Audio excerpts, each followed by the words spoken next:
देश में कुश्ती संघ को लेकर के छिड़े घमासान में अब सियासी दांवपेच शुरू हो गए हैं। जंतर मंतर पर धरने पर बैठे खिलाड़ियों को समर्थन देने के लिए विपक्षी दलों का जमघट लगना शुरू हो गया है। विपक्षी नेता इस मामले को लेकर के बीजेपी और केंद्र सरकार को सवालों में खड़े कर रहे हैं। रिपोर्ट आपको दिखाते हैं।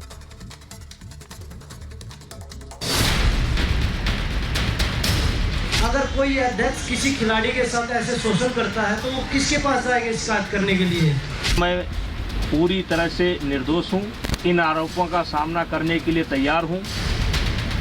अगर देश में खेलों को बचाना है तो ऐसे लोगों के चंगुल से पहले स्पोर्ट्स को छुड़वाना होगा। ये पॉलिसी हम सही लेकर के आए, दुनिया के कई देशों का अध्ययन करके लाए।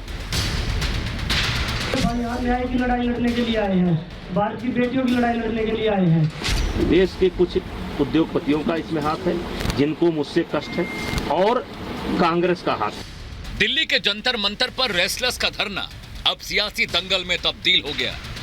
सुप्रीम कोर्ट के हस्तक्षेप के बाद इस मामले में एफआईआर तो दर्ज कर ली गई, लेकिन बावजूद इसके खिलाड़ियों का धरने से उठने का कोई इरादा नजर नहीं आ रहा।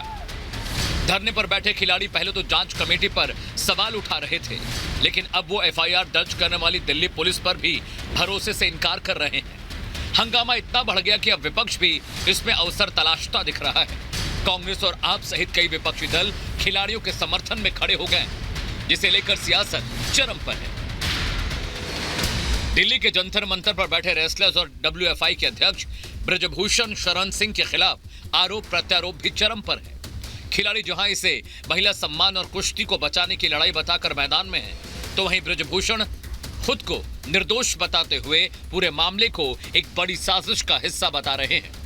ब्रजभूषण शरण सिंह ने साफ कहा कि उन्होंने कुछ गलत नहीं किया, वो पूरे मामले की जांच का सामना करेंगे। ब्रजभूषण रेसलिंग फेडरेशन के अध्यक्ष हैं। अगर कोई अध्यक्ष किसी खिलाड़ी के साथ ऐसे शोषण करता है तो वो किसके पास जाएंगे शिकायत करने के लिए? तो उनको तो तुरंत जेल में डाल देना चाहिए अभी, क्योंकि उनके पास उनको ऑर्डर मिल चुके हैं अभी सुप्रीम कोर्ट से भी कि भाई आप एफआईआर दर्ज करिए। जब ऐसे फेडरेशन के अध्यक्ष ही ऐसे शोषण करते रहेंगे तो किसके पास शिकायत लेके जाए खिलाड़ी? उनसे बड़ा तो उस फेडरेशन में कोई नहीं है। मैं पूरी तरह से निर्दोष हूँ और इन आरोपों का सामना करने के लिए तैयार हूँ। जांच एजेंसी जहां भी उचित समझेगी उसकी हर जांच में सहयोग करने के लिए मैं तैयार हूं। इस्तीफा कोई इतनी बड़ी चीज नहीं है, लेकिन अपराधी बनकर नहीं, अपराधी बनकर के नहीं, मैं अपराधी नहीं हूं। रेसलर्स के आरोपों पर ब्रजभूषण शरण सिंह ने साफ कहा कि सारी दिक्कतें एक परिवार और एक अखाड़े को है। हमने बतौर अध्यक्ष कुछ फैसले किए जिससे इन खिलाड़ियों में नाराजगी बढ़ी। इस फैसले को वो फेडरेशन में रहकर चुनौती दे सकते थे, लेकिन उन्होंने झूठे आरोपों का सहारा लिया। मैंने जो भी फैसला किया वो पूरे देश के खिलाड़ियों के हित में था और मैं आज भी अपने फैसले पर टिका। अगर देश में खेलों को बचाना है तो ऐसे लोगों के चंगुल से पहले स्पोर्ट्स को छुड़वाना होगा। ये सिर्फ कुश्ती की बात नहीं है, ये हर स्पोर्ट्स की बात है। मैं खुद स्पोर्ट्स पर्सन हूँ, काफ़ी दूसरे एथलीट से जो दूसरे गेम में हैं उनसे भी मेरा कांटेक्ट रहता है, मेरे फ्रेंड्स भी हैं, सभी परेशान हैं, हर किसी से सब परेशान हैं। अगर कोई नया बच्चा आता है तो पहले उसको देश के बच्चों को हराना होगा, फिर इनको 2 बार हराना होगा। अगर 2 बार इनको हरा लेगा तो उसको वो जाएगा।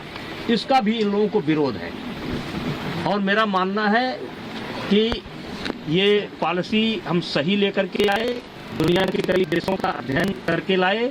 एक समय था जब भारत को यदा कदा कोटा मिलता था। आज इन खिलाड़ियों का भी मेहनत है, उनके गार्जियन का मेहनत है, उनका कोच का मेहनत है, लेकिन थोड़ा सा मेहनत फेडरेशन का भी है। ब्रजभूषण शरण सिंह ने रेसलर्स के धरने के पीछे कांग्रेस और कुछ उद्योगपतियों का हाथ बताया। उन्होंने कहा कि विपक्ष हमें मोहरा बनाकर बीजेपी के खिलाफ सियासत कर रहा है। रेसलर्स कुछ नेताओं के इशारे पर चल रहे हैं, तभी तो उन्होंने जांच कमेटी की रिपोर्ट आने तक का इंतजार नहीं किया। देश के कुछ उद्योगपतियों का इसमें हाथ है, जिनको मुझसे कष्ट है, और कांग्रेस का हाथ है। सुन बोला सा, और आज दिखाई पड़ गया कि किसका हाथ है। जब इनकी मांग मान ली गई, एफआईआर दर्ज की गई, जांच तरीके से कहिए कि कार्रवाई शुरू हो गई, तब आप क्यों नहीं जा रहे हैं? हम बहाना है, निशाना और है, और निशाना आ रहा है। आज देख लिए जैसे जांच कमेटी पर आपने कैसे सवाल खड़ा कर दिया।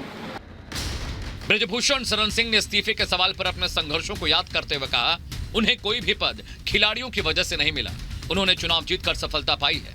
इस दौरान ब्रजभूषण ने अपने संघर्षों को याद करते हुए एक कविता का भी जिक्र किया।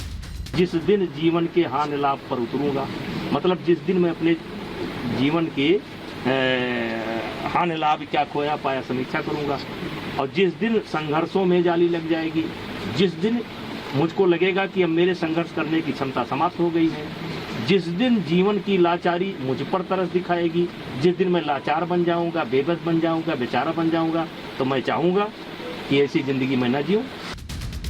दिल्ली में धरने पर बैठे रेसलर्स और ब्रजभूषण के बीच आरोप प्रत्यारोप जारी है, लेकिन अब इस मामले में गंभीर धाराओं में केस दर्ज कर लिया गया है। विपक्ष अब इस विवाद को लेकर बीजेपी को कटघरे में खड़ा कर रहा है।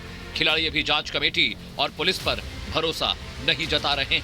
ऐसे में एक बात तो साफ है कि अभी ये विवाद और बढ़ने वाला है। Bureau report, Republic Bharat.